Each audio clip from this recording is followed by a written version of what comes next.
I'm Bill Wagonseller. And I'm Sean Dene Wagonseller. We're the owners of Washington Bud Company. We're a legal Tier 2 marijuana grower in the state of Washington. And we are on a 10-acre property that we own, and we built 2 custom buildings specifically for growing marijuana. And We specialize in flower. We grow indoors completely, and we grow about 90 pounds every 4 weeks. We grow for the flower market, which is the plant matter, joints, bud. We don't make concentrates, we don't make edibles. It's strictly for flower, the flower market, which is the prime part of the plant that people smoke in hand. so right now we're standing in our processing room. Once we harvest the plant, it hangs to dry, and when it's fully dry, it comes off the stem and goes on the table, and we hand trim it, hand manicure it, you could say, with scissors. Some people do this by machine, but not the top quality guys. We do trim on 110 micron silk screens, and that catches what's called the keef. And we're also able to sell that. The interesting thing about this plant is practically every single part of the plant is, I would say every single part of the plant is usable. You find medicinal qualities even in the roots. So this is where the what we call usable marijuana is all prepared for packaging, weighed out, packaged, heat sealed, labeled for the stores, all seed to sale traced in the computer system. And so that's how we ensure that it's all getting taxed and the money's going to its proper places. Some states have medicinal marijuana, some don't. What's the story in Washington? Washington has both. We started with medicinal marijuana.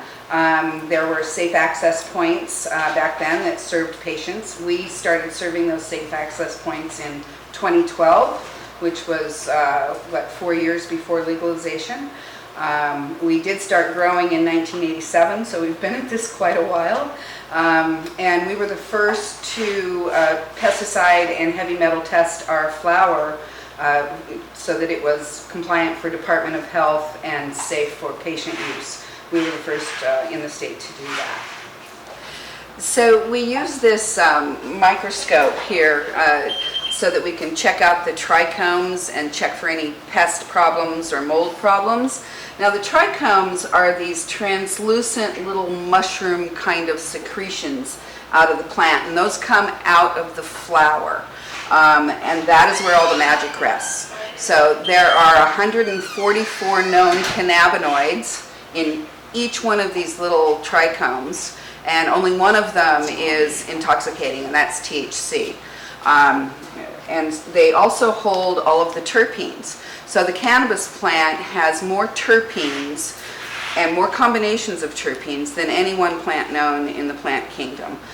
There is limonene from like lemons, pinene like pinene, myrcene like in pepper, on and on and on. Cannabis has so many different variations of those terpenes, and that's what helps lend its medicinal value through aromatherapy and essential oils and that type of thing. So that's the magic. This is what we really grow. We don't grow plants, we grow trichomes. With this little microscope, in checking out the plant, look at what we found. It was caught on the trim table.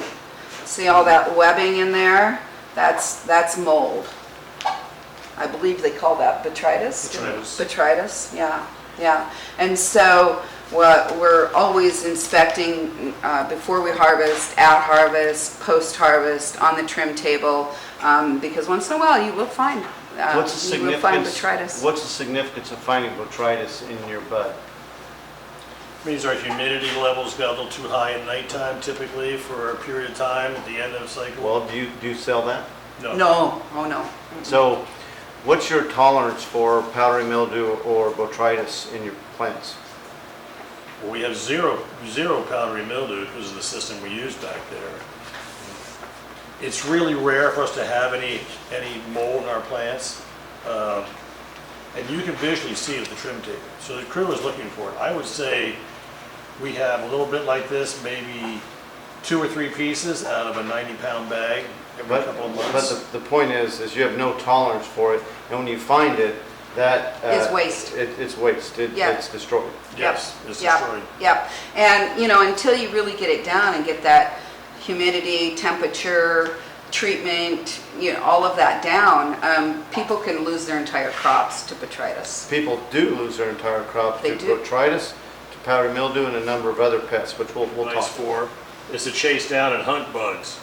Because there's a little guy right there chewing on it. That's a thrip right there. You can see him right there.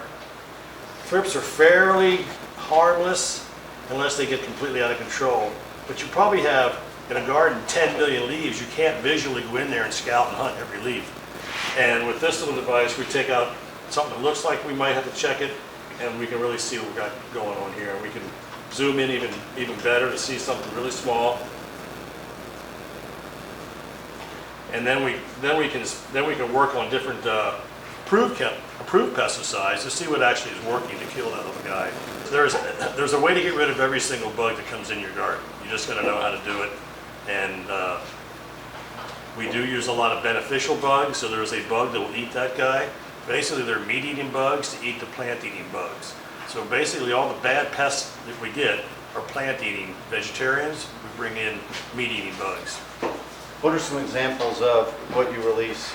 This is a bug we put in the soil. So our whole system is prevention.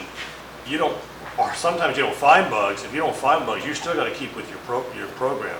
It's an ever-evolving program too, because it changes. It changes yearly. It changes as the seasons go along, and you never really have it down. You just got to know what you're doing and chase these guys down and be on top of them, or else they will take over your garden. We use two different bugs in our soil to control soil-bearing bugs. One is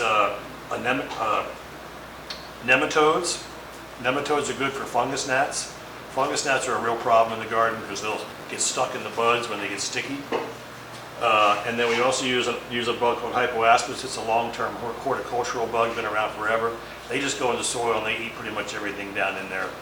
And a lot of bad bugs will propagate in the soil, then they go out and feed on the plants. We also have several bugs we put on the plant.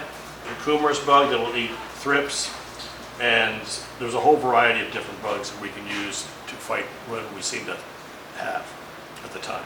So what pesticides do you apply on your crop? So our system, what we've discovered and figured out the best method to do is get them when they're young and they're small. So in the veg cycle, which is 18 hours of daylight, the plants are small, so you have less plant matter to deal with. So at that time in the veg stage, that's when we'll use some knockdown sprays, and the primary knockdown spray we use is called Mantis BE. It's made by Dominion Organics out of Ferndale. It is on the approved list, and basically it's rosemary oil.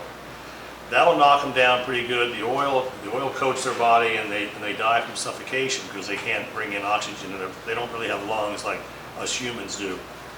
But we'll only use that in the vegetative stage, and we're really conscious of not overspraying and getting in to spray up on our light bulbs. Once we transition into the flower room, which is a 12-hour cycle, then we put in lots of beneficial bugs because we don't want to be spraying anything on the material as it's starting to make the flower or the bud.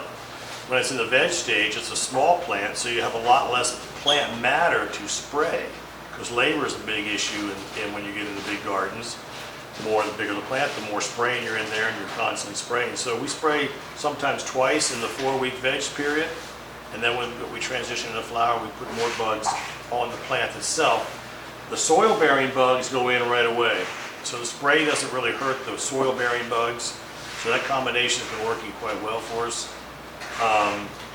And we'll go back and look at those plant-eating or the meat-eating bugs out of the bags, out of those sachet bags that we hang on the plants. And 2 times during their life cycle, we will prune the plants down. So we've removed a lot of the leaves down below because the light matter is only going to go so deep down in here. This is just waste of space. We want the energy at the top of the plant. So one of our pest management systems is most of the bad bugs are usually congregated down here, so we will remove half those leaves on this plant. And in essence, we do remove quite a bit of the bad bugs at that time. Twice we do that. Next week, we'll start adding beneficial bugs on this plant to control anything that's left on this plant throughout the remainder of its life cycle. You can see over here, these plants haven't been pruned yet, and You can see they've got a lot of bad bugs down below. So in essence, you do remove, that's one of the systems. Just get them out of here. Once you put the plant into the flowering room for their 12-hour of light and 8 weeks period in there, we don't spray anything more, and we start to install beneficial bugs on the plant themselves. They've already had 2 applications of beneficial bugs in the soil. With this particular bag is called a sachet, and there's 250 little tiny microscopic spiders in there. This one's called cucumerus. It's specifically for thrips, and it's a generalist bug. Some of them are adults, some of them are juveniles, but they just leave the bag and hunt out for bugs to eat. There's a little bit of food that comes in the bag, so they'll last during shipping and before we get them home. They actually, when we order these, they actually breed them for us. So there's not like something at Kmart, you can walk on the shelf and just buy these. You have to order them. They come, and you want to get them on there as soon as possible, or else you do run the risk of dying. They like humidity, they like the right temperature, and then they feed better if the temperature and humidity is correct, which is the correct temperature for growing marijuana anyway, so it's really a win-win. Sometimes we buy these bugs in bulk in a big bag, and they're all adults, so they go out and do even a more extensive job of hunting down the bad bugs, because you'll get too many juveniles in here. So when we really have some bad pressure, we'll hang these little Dixie cups on the plant, and then we'll just pour some of the adult bugs. They come in a perlite or a vermiculite little stuff, sometimes sawdust. They're not all bugs in there, but they pour them into each little cup, and then they just go out and hunt down the bad bugs. We use as many as 3 or 4 different types of bugs on our plants. We also use a bug called Andersoni, which is specifically for spider mites. We've also messed around with a couple other ones called Gallandromus and Fallacious and Persimmilus. So they're basically all generalist bugs. They'll all eat spider mites and other bad bugs that are on your plant, such as a russet mite or the different types of spider mites, specifically thrips they'll eat. They don't really eat fungus gnats. Fungus gnats are controlled by the beneficial nematodes we put in the soil. And that's how we fight bugs. Right now we're spending about every 4 weeks about $1,200 to $1,300 in beneficial bugs.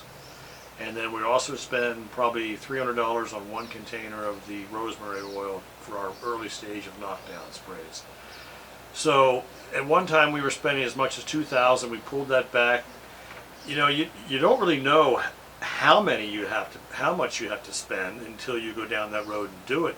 And there's not really a formula to say, well, I can pull back to $1,000 a month and that will work. Because as soon as you pull back too much and it doesn't work, now your trouble's tenfold. So you might as well spend that money to ensure you're getting it done. So not counting labor, you're probably pushing, but not quite, $2,000 a month. Is that about at best? Plus labor? Plus labor. Plus the Right, labor. it takes labor to hang those little sachets, Yeah, you betcha plus- it does, plus and labor. hang those little cups and all of that. We're also talking about a 4-week crop that has a value of as much as $100,000 on the open market. So, you know, that's acceptable in our business model right now. So yeah, in this state, there are 3 different types of grow licenses. They're in tiers. Tier 1 is up to 2,000 square feet of plant canopy.